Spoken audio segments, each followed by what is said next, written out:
Bonjour, je m'appelle Anne-Françoise et je vous souhaite la bienvenue dans la 5e saison d'Un beau jour, un podcast de famille chrétienne. Un beau jour, c'est l'histoire d'hommes et de femmes croyants qui menaient une vie tranquille, tracée d'avance. Et puis, un beau jour, un événement inattendu et bouleversant a complètement infléchi le cours de leur existence. Ils nous racontent comment ils en ont été bousculés, changés, rabotés, transformés dans leur vie et dans leur foi. Je suis sûre que vous serez comme moi édifiés et enrichis par ces récits, livrés le cœur et l'âme grands ouverts. Aujourd'hui, je suis heureuse de rencontrer Maud Montfort, qui est l'heureuse maman de 4 enfants, dont un petit Célestin, qui est lourdement malade. Elle et son mari Pierre-Antoine étaient expats à Hong Kong au moment de l'arrivée de ce 3e enfant. Ils ont choisi de l'accueillir en dépit des conseils d'interruption médicale de grossesse prodigués par de nombreux médecins et proches. Choix crucifiant dont la jeune mère raconte la difficulté, mais aussi les fruits qui en ont découlé dans son rapport à la vie, aux autres et à Dieu. Bonjour Maud, merci pour votre présence au micro d'Un beau jour. Donc pour commencer, est-ce que vous pouvez nous présenter l'objet que vous avez apporté, qui est en lien avec votre histoire ? Bonjour Anne-Françoise. Alors l'objet que j'ai apporté, c'est un objet que j'ai toujours sur moi. C'est une croix que j'ai tatouée sur mon poignet quand Célestin est né, peu après sa naissance, quand il était en soins intensifs. J'ai fait cette croix pour symboliser les croix qu'on porte dans les épreuves qui nous arrivent et aussi pour marquer le triomphe de la vie sur la mort, parce que c'était un enfant dont la survie n'était pas garantie. Et c'est une croix que je regarde tous les jours, qui m'apporte beaucoup de réconfort. Et notamment pendant les longs mois où il était en soins intensifs et pendant les nombreuses hospitalisations où je l'ai veillé. C'est une croix que j'ai beaucoup regardée. J'ai pas un rapport à la prière très discipliné. C'est assez étrange parce que je suis quelqu'un d'assez organisé, de très rigoureuse, mais pas dans la prière. Je vais pas m'asseoir et prendre un moment pour ça. En revanche, en regardant cette croix, c'est un moment de discussion intérieure avec Jésus. Alors, est-ce qu'on va revenir un peu du coup sur votre histoire ? Peut-être que vous pouvez nous dire comment est-ce que vous avez appris la maladie de Célestin. Donc Célestin, c'est mon 3e enfant. J'avais eu avant 2 grossesses très faciles, sans souci. Pour cette 3e grossesse également, je n'avais aucun stress. Les échographies se passaient bien, les rendez-vous. Et à 29 semaines, j'avais rendez-vous chez le gynécologue pour une échographie normalement qui n'aurait pas dû avoir lieu. C'était pas une échographie morpho ou de 3e trimestre, c'était une échographie que je faisais en plus parce que j'habitais à Hong Kong et que le congé maternité est très court et que je voulais à tout prix travailler jusqu'au bout de cette grossesse pour optimiser le temps après avec mon bébé, comme ce que j'avais fait pour les 2 autres. Et c'était une échographie, j'étais assez contente, la première que mon mari faisait, parce qu'il travaillait à la frontière avec la Chine, donc c'était difficile pour lui de faire l'aller-retour sur une pause déjeuner pour m'accompagner à un rendez-vous. Et là, j'avais réussi à organiser un rendez-vous un samedi matin. Et évidemment, l'échographie, que je pensais le rendez-vous qui allait durer 5 minutes, s'est prolongée parce qu'en fait, quand le gynécologue a fait l'échographie, mon mari a tout de suite perçu son trouble. Il était vraiment paniqué. Il a appelé un autre de ses collègues et en fait, ils se sont rendus compte qu'il n'y avait plus du tout de liquide amniotique. Il a vérifié, il a vu que je n'avais pas perdu les os. Et on nous a expliqué que en fait, l'urètre, qui est le petit canal qui va relier la vessie à l'extérieur pour vider sa vessie, était bouché. Et que du coup, donc c'est pour ça qu'il n'y avait plus de liquide amniotique. Et moi, c'est des choses que j'ai découvertes. 3e grossesse, je ne savais pas du tout. Je pensais que le liquide amniotique, c'était de l'eau. En fait, non. Au début, c'est de l'eau. Mais en fait, après, c'est une sorte de cercle. C'est un liquide que va ingurgiter le bébé, qui, plus après, il va le vider. Donc, c'est sa propre urine qui se régénère, qui est complètement stérile. Hein.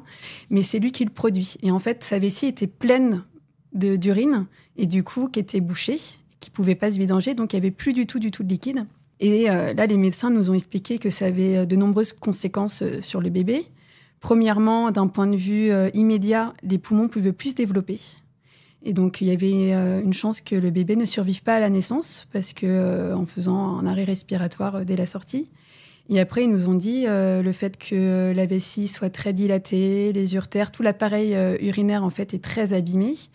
Votre enfant aura souvent une fonction rénale défaillante et sera sûrement dialysé à la naissance, s'il survit. face à ce diagnostic, on a pris conseil auprès de Necker, un hôpital en France. On a envoyé les comptes rendus, les échographies, et on a eu à peu près le même diagnostic. On vous a d'abord conseillé du coup d'interrompre la grossesse. Alors, c'est ça qui a été assez vertigineux pour nous. C'est ça, je ne saurais jamais la réponse, c'est que l'équipe médicale d'Hong Kong nous a pas parlé de ça. Et alors, je ne sais pas si c'est parce qu'on était des Occidentaux, qu'ils n'étaient pas à l'aise avec nous, ou si c'est quelque chose qui n'est pas légal à ce terme-là. Je ne sais pas vraiment. Ce qui a été ce qui a été totalement, pour moi, vertigineux, c'est lorsque j'ai parlé du coup de ce diagnostic à ma famille. J'ai une famille où il y a plusieurs médecins, notamment une tante qui est gynécologue, et qui a tout de suite dit, moi je reçois des échographies comme ça, un compte rendu, évidemment que je recommande une interruption médicale de grossesse. Le bébé risque de ne pas survivre, et s'il survit, ça sera un bébé malade, une vie à l'hôpital. Et je me rappellerai toujours de mes grands-parents qui m'ont appelée. On a décidé de rester à Hong Kong et de faire l'accouchement à Hong Kong, donc ils m'ont appelée depuis la France. Et j'ai une relation très privilégiée avec eux. Ils sont très, très, très importants pour moi. Leurs paroles, je leur fais vraiment confiance, et leurs paroles m'avaient toujours guidée. Et là, je me rappelle de mon grand-père qui me dit « Ma petite fille, t'as traversé beaucoup de drames. J'ai eu une enfance compliquée. Et là, avec Pierre-Antoine, vous avez tous les deux des boulots qui vous plaisent. Vous avez une jolie vie avec 2 petites filles en bonne santé. Vous êtes heureux. Ne vous rajoutez pas ça dans votre vie. T'as déjà trop souffert. Le gardez pas, ce bébé. Tu vas pas y arriver. » Et donc, évidemment, ça m'a ébranlée parce que c'était une question qu'on s'était même pas posée avec mon mari. Ça ne nous avait pas traversé l'esprit parce que déjà, en fait, il y avait tellement de questionnements qu'on avait avec l'équipe médicale. On ne savait pas si c'était un garçon ou une fille. Et le bébé était tellement recroquevillé qu'on ne pouvait même pas vérifier le sexe. On a fait 30 échographies. Donc déjà, le diagnostic n'était pas le même si c'était un garçon ou une fille. On ne savait pas s'il allait vivre ou pas, si les reins fonctionnaient plus du tout ou un peu. Donc, en fait, on ne savait rien. Et ça, c'était une question en plus qui arrivait et sur laquelle on n'avait même pas communiqué. Coup sur coup, je ne sais plus dans quel ordre ça s'est passé, mais quelques jours après, j'ai eu au téléphone, on m'a mis en contact avec le chef de service d'urologie de l'hôpital Necker. Et je me rappellerai aussi de cette conversation toute ma vie, où, avec beaucoup de douceur et de bienveillance, mais il a quand même mis ses mots. Il a dit « C'est difficile de vous poser cette question par téléphone à 10 000 km, mais est-ce que l'équipe d'Hong Kong vous a proposé d'interrompre la grossesse ? Parce que la pathologie est très lourde. » Et donc voilà, coup sur coup, ces 2 propositions, moi, m'ont vraiment ébranlée. Quand je reparle avec mon mari, il me dit, c'est drôle, je me rappelle pas qu'on ait vraiment discuté longuement sur ce point, parce que très vite, pour nous, c'était une certitude, c'est que ce bébé, on n'allait pas le supprimer. On était dans un chaos total, c'est-à-dire que on savait pas, chaque jour, on était sur le qui-vive. Est-ce que je vais accoucher aujourd'hui ? Est-ce qu'il va vivre quelques minutes ? Mais on s'est accroché sur ce point-là, qu'on savait que cette vie ne serait pas interrompue. Est-ce que vous savez dire d'où est venue cette certitude un peu ? Alors, je vais parler pour moi. Déjà, c'était un bébé qui était profondément aimé, attendu. Et je me sentais complètement incapable d'interrompre cette vie. Je me rappelle, je suis quelqu'un qui dort très peu. Et les dernières semaines, donc entre le moment où on a su le diagnostic à 29 semaines et le moment où j'ai accouché à 37, donc il s'est passé 8 semaines, c'est énorme. Donc j'ai arrêté de travailler. Et c'était la première fois que j'avais autant de temps à penser à mon corps, à vivre cette grossesse.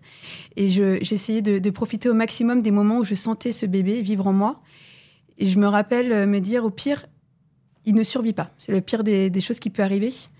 Et ben en fait, ça n'enlèvera évidemment pas la souffrance de voir un petit bébé mourir, mais de l'accompagner, de le mettre au monde, qu'il soit accueilli dans des mains humaines, de le voir respirer et le voir mourir pour lui et pour nous, pour repartir dans la vie. C'est incomparable au fait de décider de le supprimer aujourd'hui. C'est-à-dire que pour nous remettre de ça, et même pour lui, pour sa dignité d'enfant, en fait, au-delà du diagnostic, ne plus penser juste à un enfant malade, handicapé, mais penser à lui en tant qu'enfant, à sa vie, qui sera digne, même si elle a duré quelques secondes, quelques minutes, qui aurait été en fait une vie sainte, en fait, une vie qu'avec l'amour de ses parents. Et la deuxième chose je me rappelle dans mes questionnements, surtout la nuit, je trouve, où ça tourne en boucle, Je me suis dit, s'il est très très malade, cet enfant, et que du coup notre vie va basculer, c'est-à-dire cette vie qu'on avait d'insouciance, de voyage, va devenir une vie à l'hôpital, où l'un de nous deux va devoir subitement, drastiquement changer ses plans de carrière, me faisait peur, mais j'étais, je ne sais pas comment dire, en paix avec cela, en me disant, dans tous les cas, c'est le bon chemin. C'est-à-dire qu'on va avancer, c'est comme disait un peu Saint-Augustin, mieux vaut avancer en boitant sur le bon chemin que d'avancer d'un pas ferme sur le mauvais. Et je me dis, en fait, c'est notre chemin. C'est-à-dire, ce bébé, il est malade, mais j'étais convaincue que c'était le bon chemin de le garder, de l'accompagner malade. Et c'est un moment où j'ai particulièrement pensé à ma grand-mère, qui en 2005 a perdu ses 2 fils la même année. Donc mon papa et le petit frère de mon papa, qui se sont tous les deux suicidés. Et en fait, ma grand-mère, qui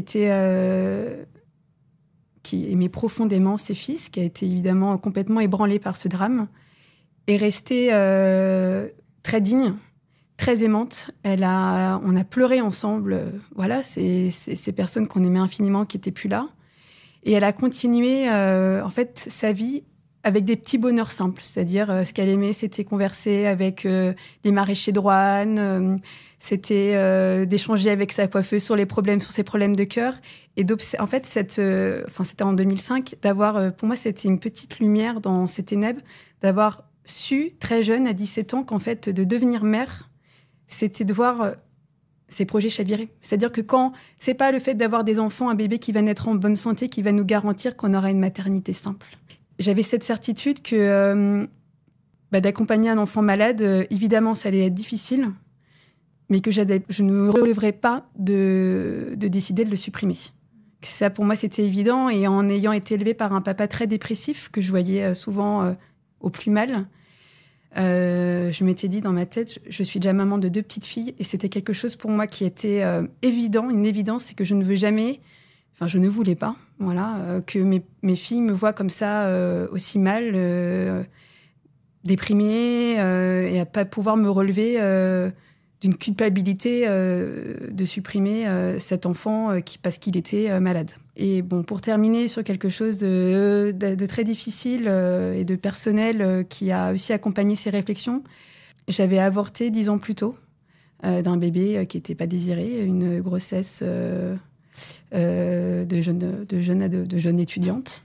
L'arrivée de ce bébé malade, évidemment, a ravivé ce drame et ce deuil que j'avais, en fait, je pense, auquel je n'avais pas fait face parce que j'en parlais pas et que j'avais tellement honte que je le gardais pour moi. Et en fait, même si sur le coup, j'avais été vraiment soulagée parce que je ne me voyais pas du tout être maman à 20 ans, que ça ébranlait tous mes projets. Des années plus tard, quand je suis devenue maman, quand j'ai rencontré des personnes, à des moments vraiment anodins, il y avait cette culpabilité énorme qui refaisait surface en me disant « Mais pourquoi tu as fait ça ?» Et je sais que toute ma vie, je pleurais cet enfant que j'ai pas gardé. Je sais aussi que toute ma vie, je continuerai d'imaginer à quoi il aurait ressemblé, ce que serait ma vie si je l'avais gardé. Et en étant à la lumière de ces réflexions-là, de ce que je savais, de mes réflexions intérieures, je me suis dit, cet enfant-là, je vais pas me relever, en fait, si je le garde pas. Et aussi courte que sera sa vie, aussi malade qu'elle sera, et ben en fait, il aura une vie d'amour et je serai là pour lui. Comment ça se passe, du coup, la vie avec Célestin, aujourd'hui ? Elle est difficile, je trouve, parce qu'il a un handicap invisible. Célestin, quand il est né, est resté 2 mois en soins intensifs et ça a été jalonné de beaucoup de rebondissements. Et il est sorti de l'hôpital. Et pour beaucoup de personnes, il était sorti d'affaires. Depuis qu'il est sorti de l'hôpital, il a été hospitalisé plus de 12 fois. En fait, il a fait des pyélonéphrite et à chaque fois, c'est des médicaments par voie intraveineuse. Et à chaque fois, sa fonction rénale se dégrade. Et on sait qu'à terme, on ne sait pas quand, il va être greffé. Et on sait aussi, les médecins le disent peut-être pas avec des mots comme ça, arrête, mais ils nous disent le plus difficile, il est devant vous, en fait. C'est qu'un jour, Célestin, il sera dialysé, puis il sera greffé, puis peut-être que la greffe ne fonctionnera pas. Donc c'est difficile parce que souvent les gens oublient et pensent que tout va bien, alors qu'on a un quotidien avec des nombreux médicaments assez rythmés, On a un petit garçon qui va à l'hôpital toutes les semaines, qui a des bilans sanguins très réguliers, qui a des injections. En fait, comme ses reins fonctionnent mal, il a beaucoup de déficiences sur de nombreux points. Donc, il doit prendre des médicaments pour pallier à ça, parce que ses reins ne filtrent pas bien ce qu'il l'absorbe. Donc, c'est difficile. Et en même temps, pour rien au monde, je changerais le quotidien que j'ai. Parce que moi déjà, c'est mon chemin en fait. Je me sens beaucoup plus ancrée dans ma vie avec ce petit garçon malade. C'est un monde que je connaissais pas du tout, la maladie physique. Je connaissais la maladie psychologique, mais ce monde... et j'ai trouvé que le monde hospitalier... j'ai rencontré vraiment des personnes d'une douceur, d'une bonté infinie. Même si c'est difficile de passer beaucoup de temps à l'hôpital, de veiller son enfant, d'entendre des diagnostics pas évidents, je suis quelqu'un d'assez curieuse et je m'étonne facilement des choses et j'essaie de voir le côté positif. Et à chaque fois que j'accompagne Célestin à l'hôpital, je suis vraiment extrêmement touchée par la bonté des soignants, par tout cet univers-là. Et je me dis, OK, j'ai un petit garçon malade, il est né avec ça. Mais qu'est-ce qu'on a de la chance d'avoir une médecine qui aussi est là pour guérir et soigner. Et il est très bien accompagné médicalement. Et au niveau familial, c'est vrai qu'on essaye de, bien sûr, en priorité, centrer sur la santé de Célestin. C'est quelque chose, on fait toujours attention. Dès qu'on déménage, avoir un bon médecin référent, un hôpital à proximité. Mais il a aussi un noyau familial, 2 grandes sœurs et un petit frère. Et nous... En fait, on a dû développer, je pense, une empathie et un amour bienveillant avec en fait, un enfant malade que je pense qu'on n'aurait sûrement peut-être pas autant construit sans connaître cette fragilité en fait, dans notre famille.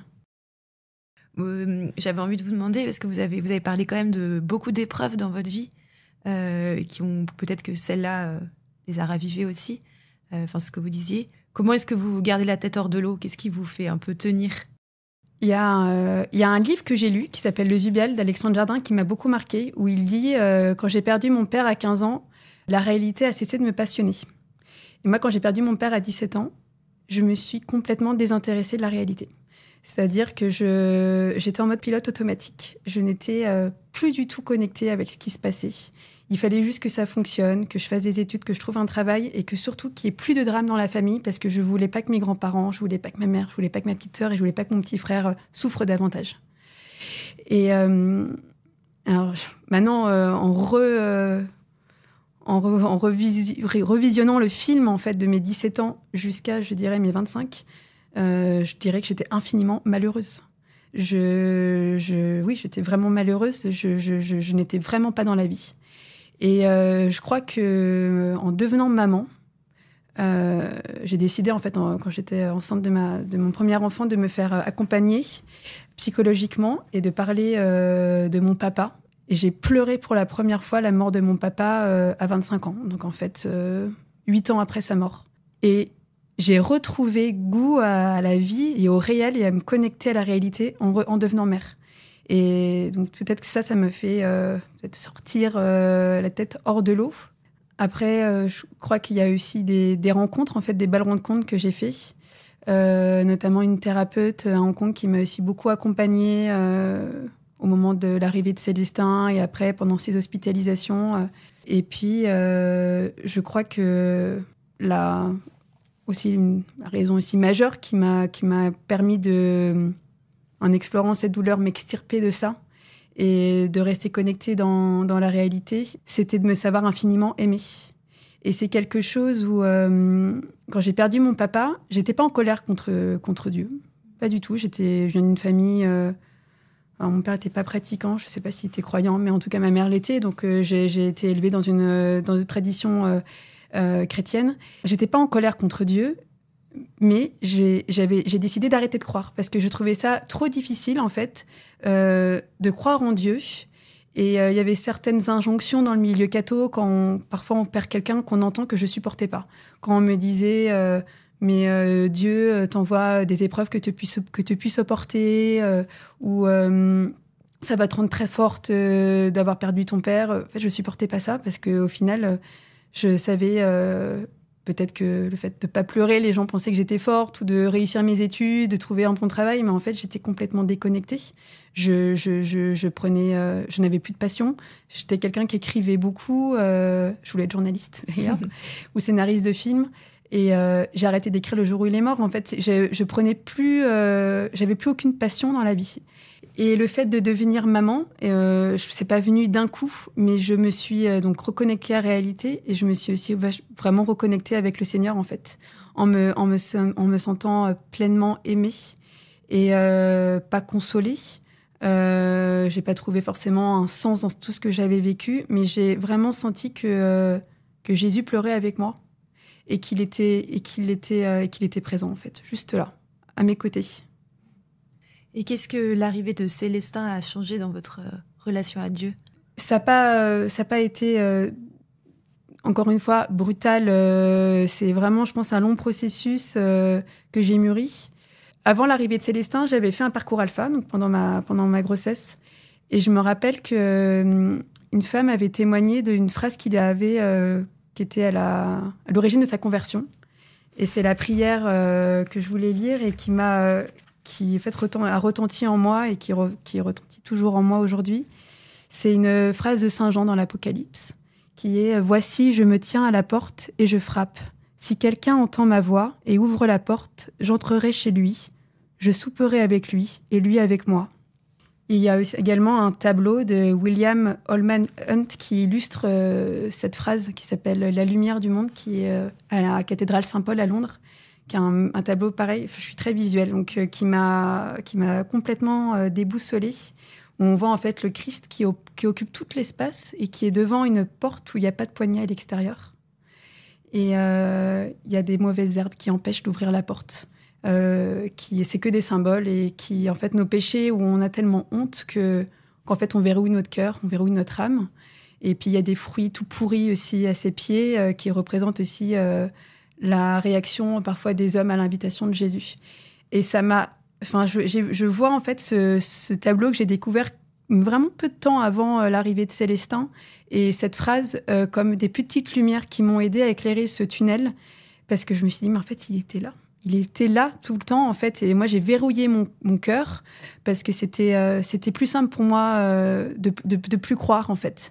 De me dire, il n'y a aucun sens dans tout ça. Il n'y a pas de vie, il n'y a pas de mort. Et en fait, il était là auprès de moi. Et il sera là, en fait. Et c'est une fois que vous vivez en famille ? Alors, on prie en famille. On a beaucoup prié les semaines avant l'arrivée de Célestin. Et Célestin, c'est mignon, il parle de Jésus, il parle beaucoup de Jésus. C'est un petit garçon très, très créatif. Il me dit tout le temps, j'ai tellement d'idées dans ma tête que je ne sais même pas comment les contenir. Il est tout le temps en train de dessiner. Et c'est assez perturbant parfois parce que sur tous ses dessins, ça que représente un tracteur ou un avion, il y a tout le temps la croix de Jésus. Il la représente systématiquement. Parce sur votre bras. Et comme sur mon poignet, mais il y a toujours la croix de Jésus et puis des anges, des sortes de petits anges dans le ciel. Il dit, ça, c'est les personnes qu'on aime qui sont mortes, et puis c'est Jésus, parce que je l'aime tellement, Jésus. Et comment est-ce que, simplement, parce qu'on n'a pas trop parlé de cette épreuve aussi de l'IVG, comment est-ce que vous avez traversé cette culpabilité ? Enfin, justement, est-ce que ça a changé quelque chose à ce moment-là dans votre relation à Dieu ou à l'Église ? Ouais. Oui, parce qu'en fait, quand j'ai appris que j'étais enceinte, j'en ai très peu parlé. J'en ai parlé juste à une très bonne amie sage-femme et à un prêtre. Et on allait rencontrer ce prêtre avec Pierre-Antoine. Et il nous a dit que si on choisissait de ne pas le garder, on ne s'en remettrait pas. Et surtout, notre couple ne s'en remettrait pas. C'est-à-dire... ce serait double peine, c'est-à-dire qu'on perdait un enfant, mais on perdait aussi ce qui nous unissait, notre amour. Donc ça a été d'autant plus difficile pour nous quand, au final, après avoir échangé, discuté, prié, on a finalement choisi cette issue. Après, moi, les hommes d'église, pour moi, il y a une certaine autorité, une valeur d'exemplarité que je leur confère. Et d'avoir entendu ça m'a énormément perturbée. C'est-à-dire que j'ai mis des années à me confesser de ça après. je me suis imposée d'en parler à personne. Donc, à aucun de mes amis. La majorité de mes amis sont croyants, catholiques, pratiquants. Je me suis dit, en fait, c'est tellement honteux ce que j'ai fait qu'ils vont changer de regard sur moi, en fait. Ils vont changer de regard sur moi, sur notre couple, sur ce qu'on veut construire. Je dirais pas que ça a changé ma relation à Dieu, parce que c'était une période de ma vie où j'essayais de l'extraire. Je m'essayais de me convaincre qu'il y avait rien. Et tous les jours, quand je me couchais, je me disais, mais si, en fait, c'est sûr. Il existe, et c'est évident. Et c'était souvent à travers la bonté complètement inexplicable d'une personne, d'un geste, où je me disais, ou même de la nature, je me disais, mais c'est évident, il est là, en fait. Et vous disiez que donc l'arrivée de Célestin avait changé un peu, forcément, votre vie de famille. De quelle manière est-ce que ça a renouvelé vos relations aussi avec les autres Qu'est-ce que vous sentez que ça a pu changer dans votre vie ? Avant l'arrivée de Célestin, on avait une vie très pleine. Avec mon mari, je dirais, pour qualifier nos vies, on était dispersés. On n'arrêtait pas, on vivait à 100 à l'heure à Hong Kong. Mon mari faisait beaucoup de rugby. Moi, je travaillais, je voyageais beaucoup, mais j'essayais de beaucoup sortir avec mes amis, aller à des conférences, des book clubs. Et en fait, l'arrivée de ce bébé, l'hôpital, son handicap, a fait qu'on a dû se recentrer sur ça, en fait, sur l'accompagner, le soigner, trouver aussi un équilibre dans notre vie de famille, parce qu'on avait 2 petites filles où on se devait aussi d'être présent pour elles et pas de passer notre temps soit à l'hôpital, soit au travail. Et de se recentrer sur des moments précieux, des petits moments de famille avec nos filles, être pleinement avec elles, ou bien pleinement avec Célestin quand on était à l'hôpital, et pleinement tous les deux quand on se retrouvait pour parler des difficultés de la journée. Je crois que ça a changé beaucoup de choses dans notre couple et dans nos discussions en vérité, et pas en superficialité. Il y a une phrase de Christian Bobin, il dit « J'ai enlevé beaucoup de choses inutiles de ma vie et Dieu s'est approché pour voir ce qui se passait. » Cette phrase, que j'avais lue juste avant d'accoucher, a retenti en moi, elle m'a beaucoup secouée, parce que du jour au lendemain, en fait, j'ai retiré tout de ma vie. Enfin, j'étais centrée, soit j'étais à l'hôpital avec mon fils, soit j'étais à la maison avec mes filles et Pierre-Antoine. Et en retirant tout de ma vie, j'ai senti que j'étais à ma juste place. Et qu'est-ce qui s'est joué dans votre couple à ce moment-là ? Alors, ce serait mentir de dire que quand on a appris que notre enfant était très malade, ça ne nous a pas traversé, que notre couple n'allait pas surmonter cette épreuve. Hein. Enfin, quand on apprend qu'on sera tout le temps à l'hôpital, que notre enfant va peut-être mourir, évidemment que j'ai eu très peur pour notre couple. J'ai un mari qui est plutôt introverti et moi, plutôt extraverti. J'aime bien trouver des réponses, chercher plein d'informations, alors que lui va plutôt l'intérioriser. Et en fait, cette épreuve, j'ai l'impression de développer une communication beaucoup plus profonde et vraie entre nous qu'on n'avait jamais activée avant. Parfois, je pouvais partir un peu dans tous les sens, à chercher des tas de diagnostics de médecins. Et Pierre-Antoine essayait toujours de me recadrer, de me remettre sur l'essentiel. Je me rappelle qu'il me disait n'essaye pas de changer les choses, ne concentre pas ton énergie sur des choses qui ne pourront pas changer, que tu ne pourras pas changer. Essaye de changer celles qui peuvent l'être. Et puis, je crois que c'est Marc Aurèle qui dit ça. Et la sagesse de discerner les premières des secondes. Et en fait, il m'a vraiment épatée en tant que papa, en fait. Il m'a épatée pour l'arrivée de notre première fille, la deuxième. Mais pour Célestin, j'ai trouvé qu'il y avait une lucidité et une sagesse dans son approche de la maladie je trouve qu'on s'est très bien équilibrés l'un et l'autre. Et on formé une équipe. En fait, cette épreuve nous a énormément rapprochés, en fait, dans le couple. Alors, quel conseil est-ce que vous donneriez à quelqu'un qui serait confronté au choix de l'IMG ? La première chose, moi, quand j'ai appris ça, je me suis tout de suite dit que j'allais pas être capable, que j'allais être dépassée par le fait d'avoir un enfant malade ou qu'il allait mourir.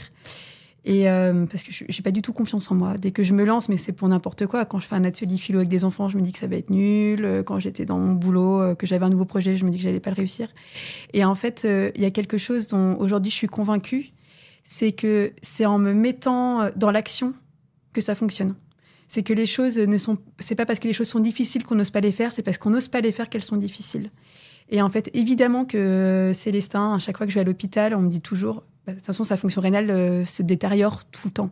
Donc à chaque fois, il y a des nouveaux médicaments, c'est une nouvelle routine. Là, quand je vais aller à Necker la semaine prochaine, je sais qu'on va sûrement mettre en place un nouveau traitement qui va être très, très compliqué, des sondages, donc ça va changer drastiquement. J'ai toujours peur, mais c'est quelque chose dont peut-être qui peut apporter un réconfort à des personnes qui sont confrontées à un enfant malade, handicapé. C'est que dans l'action, en fait, ça s'intègre dans la vie. Et à chaque fois, je me dis, mais en fait, en fait ça va. Enfin, on y arrive. Enfin, j'ai pas du tout l'impression qu'on a des dons surdimensionnés, ni qu'on est spécialement fort. Enfin, voilà, la première, je panique souvent, je suis quelqu'un d'assez tourmenté. Mais en fait, ça fonctionne à chaque fois. Et il y a autre chose, en tout cas, moi, qui m'a beaucoup perturbée et dont je parle aux médecins souvent, c'est souvent, je vais extrapoler ma vie sur celle de Célestin. Enfin, souvent, je ne suis pas quelqu'un de très émotive, mais à l'hôpital, je pleure beaucoup devant les médecins. Alors, il y en a qui pourront dire que c'est pas bien de pleurer devant son enfant. Bon, bah, en tout cas, ça fonctionne parce que je pense que si on ne montre pas que c'est difficile, peut-être les médecins s'impliquent moins. Enfin, en tout cas, j'hésite pas à dire tout ce qui me traverse et toutes mes détresses de maman parfois. Et je sais que souvent, je dis, mais moi, ça me rend dingue. Moi, j'ai adoré voyager, partir avec en totale insouciance, sans médicaments, sans imaginer ce qu'est un hôpital proche, quand je faisais mes road trips en moto en Asie. Et Célestin, c'est quelque chose qu'il ne pourra jamais faire. Et ça me rend dingue. Je me dis, c'est un petit garçon, un adolescent, un adulte qui sera toujours extrêmement fragile, qui devra toujours prendre des précautions sur tout, et ça me rend malade parce que cette insouciance que j'avais, j'aurais aimé qu'il l'ait. Et en fait, ça, c'est quelque chose qui m'a apporté beaucoup de réconfort. On m'a dit, mais il est né avec, en fait. Il est né avec ça. Donc Célestin, il va jamais, en fait, comparer une vie qu'il n'a pas eue. Et il va grandir avec cela. Est-ce que vous avez déjà cité un livre, il y en avait un autre que vous avez apporté, qui vous a accompagné dans cette épreuve, dans ce temps ? J'ai eu du mal à choisir. En fait, il y en a vraiment 2 qui m'ont accompagnée. Il y a ce livre-là que j'ai apporté, que m'avait conseillé ma thérapeute avant que je tombe enceinte de Célestin, qui s'appelle « Ressuscité » de Christian Bobin. En fait, c'est un livre avec des phrases. Il n'y a pas forcément de thème dans ce livre. Il parle de son père qui est mort, mais des phrases qui sont belles, qui sont douces, et que ce livre, il est tout le temps sur ma table de chevet. Je le lis, je le relis. Et en fait, quand Célestin était en soins intensifs pendant 2 mois, je l'avais tout le temps à côté de moi. Et je lisais les phrases à haute voix. Il y en a certaines que je connais par cœur, en fait. Notamment, il y a un moment pour chaque personne où la connaissance inconsolable entre dans notre âme. Et c'est à la lumière de cette connaissance que nous devrions tous nous aimer et même rire. Enfin, c'est que des jolies phrases où tout ce que je sais du ciel me vient de la pureté et de la bonté inexplicable de telle ou telle personne. Enfin, donc c'est un livre que j'ai beaucoup aimé. Et puis, puis il y a beaucoup de petits clins d'œil. C'est que quand Célestin est sorti de mon ventre, il a fait un pneumothorax et il a été réanimé manuellement sur... alors, c'est le langage médical. Ça s'appelle une table de résurrection, The Resurrection Table. Et donc, c'était...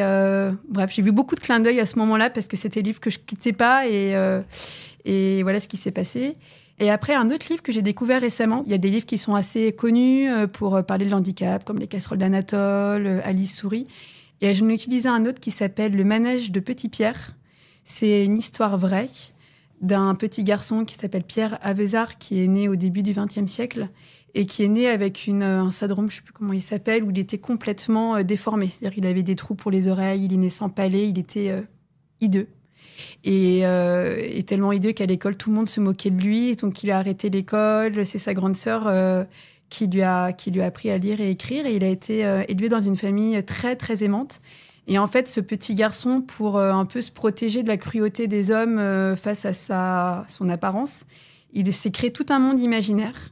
Et avec que des choses qui étaient bons à jeter à la poubelle, comme lui. C'est un livre qui est écrit que en vers. Donc, qui est très joli, cet album. Il s'est mis à construire tout un manège animé avec des produits du coup recyclés. Franchement, il est fabuleux ce manège. On peut toujours le voir parce qu'il a été mis dans le musée de la fabuloserie, un musée d'art brut. Et en fait, au final, cet homme dont tout le monde se moquait par son handicap a fait l'émerveillement de tout le monde. Et en fait, il a consacré 40 ans de sa vie, il a mis du sens dans sa vie en créant en fait cet univers merveilleux. Et c'était très beau de discuter de ça avec les enfants, de montrer que en fait, on peut être handicapé, on peut être malade, mais on peut être aussi pleinement heureux et pleinement artiste et pleinement et avoir des talents inestimables et gagner en confiance en fait dans la vie malgré les difficultés et la fragilité de se construire face au regard des autres sur notre différence. Si vous aviez le Christ en face de vous aujourd'hui, qu'est-ce que vous lui diriez ? Je pense que je pleurerais dans ses bras.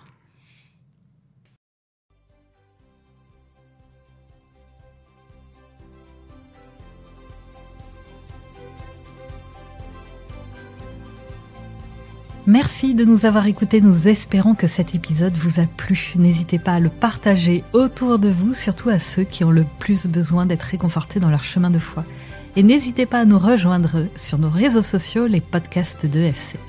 Si vous avez aimé ce témoignage, découvrez chaque semaine une rencontre avec un témoin touché par la grâce dans le magazine Famille Chrétienne. Enfin, ceux qui nous écoutent via iTunes ou Apple Podcast, si vous pouviez mettre une note de 5 étoiles, cela permettrait au podcast de remonter dans les recommandations et de le faire connaître à plus de monde. Un grand merci et rendez-vous le premier lundi de chaque mois pour un nouvel épisode.